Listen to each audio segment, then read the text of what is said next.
Now that I finally got my hands on Black Ops 7 Zombies and had quite a bit of playtime with it, I want to share what I found to be the best weapon to use in this Zombies beta as of right now. Funnily enough, it's not actually a totally new weapon per se, but rather a remastered version of the classic from Black Ops 2, the iconic Cap 40, now known as the Coda 9. This little pistol packs a serious punch, boasting over double the damage per second of the other SMGs and primaries available in this beta. If you plan on high rounding or getting that Dark Ops challenge done, this is the weapon to use, and today I'm going to prove it to you by giving you the best attachment setup, taking it all the way to round 50, getting that Dark Ops calling card, and extracting all in one piece. If you liked the video and want to see plenty more coming up, subscribe and stick around for when Black Ops 7 fully launches, as I will be covering all things Call of Duty. Regardless though, let's just jump straight into the new map, Vandorn Farm. Alright, and here we are on Vandorn Farm. This is the beta map for Black Ops 7 Zombies. The open beta is now live for Black Ops 7 Zombies, so I wanted to give you guys some loadout recommendations and which weapons you should, go in with and try to get that round 50 calling card with. And I believe one of the best weapons in the entire beta in Zombies right now is actually this right here. The Coda 9, a full auto pistol, but most of you probably recognize it as the remastered version of the Cap 40 from Black Ops 2. This pistol has one of the highest DPS values in the entire game out of any of the beta weapons. Maybe there's better ones in the full game, but as of right now, this weapon is definitely one of the best, if not the best. So just like we do with the weapons in Black Ops 6, we're going to be putting it to the test by taking it to the high rounds here on Vandorn Farm and leveling it all the way up, maxing it out, and seeing just how well it fares against those high round zombies. Now apparently high rounding in Black Ops 7 Zombies actually is a little bit harder than it was in Black Ops 6. Now whether that's because the zombies are actually more difficult or because we as the player are weaker, I don't know yet, but all I know is that it feels harder than it did in Black Ops 6. That's what she said, so you're going to need some of the best weapons to get there. Now my main concern for this weapon right now is its ammo economy. Although I'm not going to lie, basically all of the beta weapons in Zombies have pretty bad ammo economy, so they might change that when the full game comes out, maybe buff the ammo reserves a little bit. But you run out of ammo quite a lot in Black Ops 7, not going to lie. Now one downside that the Coda 9 has in this game is terrible range, even like bad enough to be noticeable in Zombies. So you definitely need to mitigate it with a good attachment setup, which I'll be giving you in this video, so stick around for that. We also now have it Pack-a-Punch. This is what it looks like, the pack camo in Black Ops 7 for this map anyways. Not bad, not bad. Definitely better than Liberty Balls. Also, it's interesting that the camo doesn't cover the suppressor there. Look at that. There's no camo on the suppressor. That's interesting. And since we're going to be going to high rounds, I don't really want to be wasting money on perks. I'm just going to pop a Perkaholic and then turn on the Rampage Reducers to speed things up a little bit. By the way, don't be afraid to use the Gobblegums in this beta, because I'm pretty sure the beta for Black Ops 7 and the BO6 Gobblegums are not a shared inventory. So they give you some Gobblegums just to start here in the beta, but it's not your Gobblegums from Black Ops 6. It's actually a whole different inventory. Now, if you looked at the attachment list for the Coda 9 already, you may have noticed that in the stock slot, there is an akimbo attachment, so you can have these dual wield. And while I did try it out, I did play a little bit of a game with dual wield, I actually think it's more effective just using one pistol and not the akimbo attachment. The reason is because this weapon has an extremely high critical multiplier. You'll notice the body shot damage is actually not very good on this weapon. You are doing a lot less damage when you're just spraying into the body with two weapons than you would be if you just hit every single headshot. Where the fuck is he going? What the fucking... What the hell is he doing? Okay, that just completely derailed my entire thought process. What was I even talking about? And I didn't get a max ammo. What the fuck?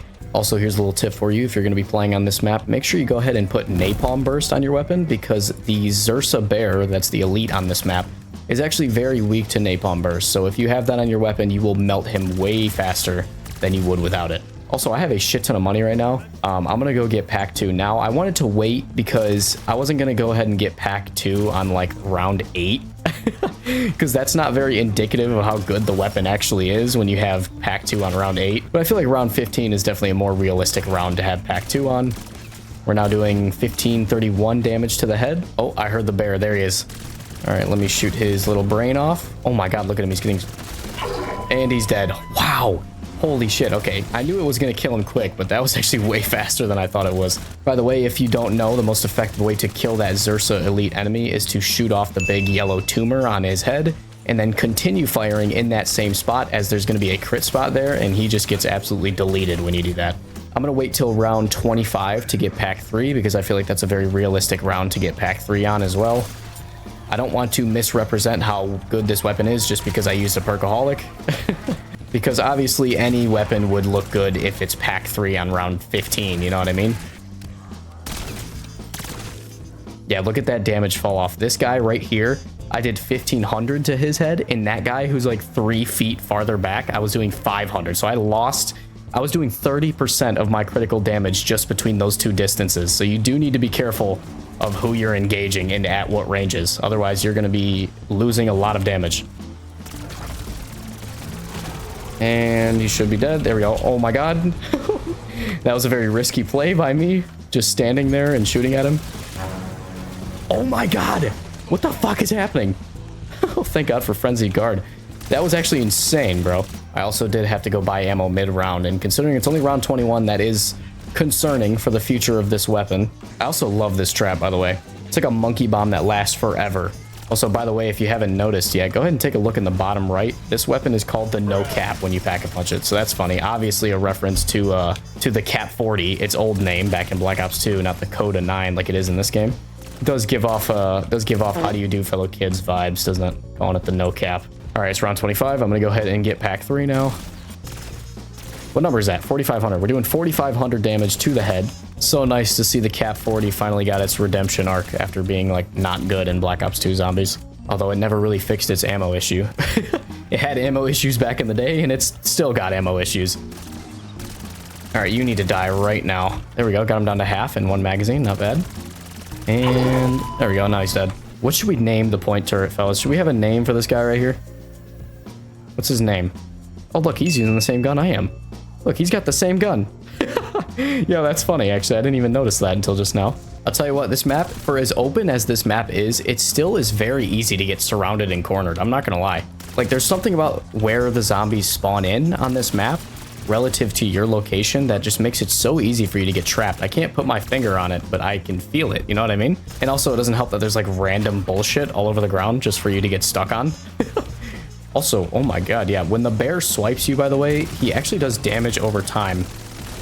Oh, and I just killed him in 1 magazine. That was very easy. Round 33, we can go ahead and buy legendary rarity as well.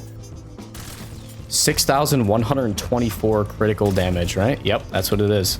Look at that. So we are actually like 3-tapping zombies with this weapon on round 33. That's insane. Oh shit, I'm gonna get trapped again. I rechambered the gun like 3 times in a row.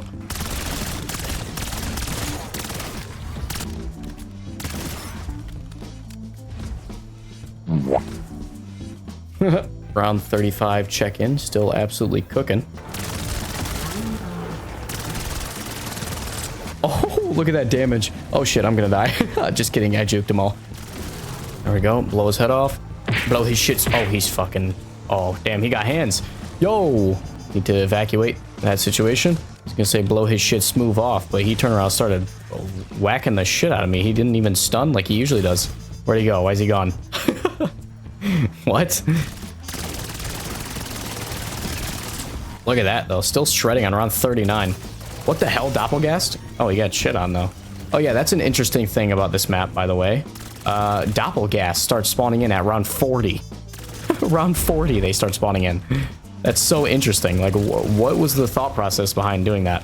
Thankfully, from what I've seen, is they only spawn 1 per round, no matter how high the round is. So you don't have to worry about Doppelgast spam like you did in Citadel Day More, where there'd be like 7 of them on the map at once. Oh, Rascal round. Round 42 Rascal round. Let's see it. That's what they should have called them. Rascals, dude. That would have been a way better name for these fucking things. Ravager sounds like way too metal for this thing. This thing is not a Ravager. This is a Rascal right here. Actually, that's a lot of Rascals. That's a lot. Yo, that's a lot of Rascals, dude. Look how many Rascals are chasing me. Oh, shit. Oh, my God. What did I get stuck on? All right, everyone get out of here. Everyone fuck off. I do love those little guys, though. I'd much prefer Rascal spam over like Doppelgast spam or Mangler spam. Doppelgast? Tell you what, this gun actually shits on the Doppelgast, mainly because he's got a huge head, so you can just hit almost all crits on him. It's still shredding zombies up close within that effective damage range. It still kills very fast, but the only problem is now when you're hitting those zombies that are outside of that damage range, it's not killing them nearly as fast as it needs to be, you know what I mean? So you do need to make sure they're very close to you, especially on this round. But I mean, considering in Black Ops 6 zombies on launch, most guns couldn't even take it around 30 before falling off. This thing's taken me all the way to around 44 with no augments, no augment help. Remember that. We don't have deadshot augments. We don't have double tap augments. Once we have those in the Black Ops 7 full launch, this thing's going to be even crazier. Boom, round 45. We're so close. We're so close to the beta calling card. I can taste it, fellas.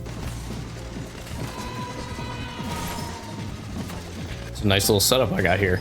Let me get set up again. Turn on my saw trap. Jump up here. Drop my little turret. Hi, how are you? And fucking run away because the bear is right there already. Oh, look, he's stuck. Oh, he got free. And now he's... I don't know what he's doing. I'm going to let him do that, though. Kill some of these zombies. I have noticed some funky behavior going on with these Zursa Bear AI, not going to lie. One time earlier, I saw one jumping over the fence and then jumping back and then over and then back. Look, yeah, he's still stuck there. You're going to be there the whole game, man. Where are you trying to go, brother? Oh, shit. Oh, it's a rascal round, dude. Round 48 rascal round. I'm excited. I love the rascals. Come on out, rascals. Oh, you can hear them all spawning in. Oh my god. I'm going to have the biggest group of rascals anyone has ever seen in Call of Duty history. Look at how many rascals are chasing me, dude. Oh my god, they're so fast, too. Look at... Even with a pistol, I can barely outrun them. I don't know why I'm, like, deciding to fuck around. I almost made it. Don't die. Wow, I had 50 health. Oh my god. Okay, all right, no more rascals. Fuck this. You guys are too dangerous. Everyone get away. Round 49, we got one more round, fellas. One more round. That's crazy that this weapon, I mean, I have a ray gun, but I haven't even been using the ray gun that much. I've just been relying on the Cat 40 and that trap over there to help me clear these rounds, and it's been going super smooth. I mean, it's only been like 50 minutes of in-game time, and we're about to beat it. And by beat it, I mean reach round 50 and get the calling card. I think this weapon paired with the new Deadshot Daiquiri augments is actually going to be insane, by the way. If you haven't heard about the new augments coming to Black Ops 7, there's some new Deadshot Daiquiri augments that give you bonus damage after killing an enemy in point-blank range, which would be this range that I'm fighting at. And then I think there's another one that gives you more movement speed when killing an enemy at point-blank range. So like those paired together with the Cat 40, that might be like a meta-ass build for zombies when this game comes out. I'm definitely going to try to make like an augment setup with these little turrets. That would be so fun. Look, this is all that's left of round 49 and done. Boom. I think I have to actually beat round 50 to get the calling card though. Oh, there it is. Okay, so you don't have to beat round 50. You just have to get to round 50. Okay. Let's see. How fast can we kill a round 50 zombie though? That's still pretty quick. I mean, he's technically still alive actually, but I blew his shit smooth off. So he was still walking around. I'm dead. Oh shit. I mean, it doesn't really matter if I died now. We got to round 50. That's my goal accomplished. Look at that. You can kill a zombie that fast on round 50 with a normal ass bullet weapon. Look at, get his head. Look at that DPS. That ain't bad, dude. Half of a round 50 Zursa's health bar in one magazine. This gun is insanely good. All right, so what's going on? Yeah, see, it's gonna spawn a high value target bear. There we go. Blow his head off and get some damage in. There we go. He's like a little over half health. Not bad, not bad actually. This is actually going way smoother than I expected it to be. Oh shit, oh shit. Okay, don't let him get near you. No. Come on. Hit his head. Fuck!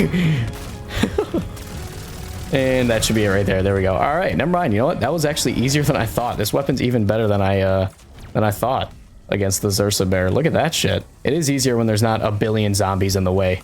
But there we go. Successful exfil on round 51. Notice you have successfully exfilled. Okay, thank you for noticing that I did that. But there it is. You can see right there. Dark Ops Challenge. Reach round 50 in a single survival match in the beta. All right, there we go, fellas. All right, so as promised, this right here is the build I was using on the Coda 9 or the Cat 40 in that match that you just witnessed. Unfortunately, it is a sidearm or a secondary, so that means you can only have 5 attachments. You can't have 8 like the primaries. But regardless, we're going to skip the optic and go straight to the muzzle, in which you want to use the monolithic suppressor for the higher salvage drops, as it worked in Black Ops 6. I assume that's going to work here in BO7, and also because it gives you more bullet velocity and damage range, which this weapon severely needs. For the barrel, you're going to want to go with the Greaves Halberd barrel, as this will give you the maximum damage range. Could make a case for the Omen barrel for the headshot multiplier, but I think range is actually more important on this weapon specifically. For the magazine, you want the Hellgate stick mag. This one is for sure the best magazine. It's the highest capacity you can get, and it has no downsides. Now for the next attachment, I was using the 2 milliwatt pinpoint laser for the better hipfire spreads. But upon further reconsideration, I would actually say you probably want to go with the K-Flash target laser instead, as this gives you way better damage range, which, as you know, on this weapon, you need as much range as possible. We are trying to stack the range. So since, as you noticed in that gameplay, I wasn't really hip firing very much anyways because it's quite inaccurate, I think it's actually a better idea to go with the K-Flash target laser. I think you will get more damage potential with this laser. And then speaking of damage potential for your fire mods, you're actually going to want the 9mm FMJ. This one right here will give you better penetration damage, so when you're shooting into those large groups of enemies, you actually get more damage per bullet. You could also go with the bolt carrier group to get more fire rate, but again, be careful as this actually hits your damage range and reduces it, so you're going to be having even steeper damage fall off. Again, as mentioned earlier, this weapon does have a dual wield attachment, so if you do want to use that, you can. And in Black Ops 7, a brand new feature, you can actually stow and draw your dual wield weapon with this keybind that it'll tell you right here. So you can actually switch between having 1 and 2 pistols. So it's still definitely worth considering using the dual wield attachment. But this right here is the best possible setup on the Coda 9 or the Cap 40 in Black Ops 7. I highly recommend you try this out, especially if you're going for that calling card just like I did. This gun will help you get it done quickly and easily. But regardless, thank you for watching. If you enjoy these loadout setups or even those augment build videos that I was making on Black Ops 6, there's going to be tons more of those kinds of videos coming out when this game fully launches, so make sure you stick around. If you like this video in particular, a like or comment goes a long way for me in the algorithm, as I am still a small YouTube channel, so anything helps. Appreciate you being here though. Thank you for watching, and I will see you in the next one.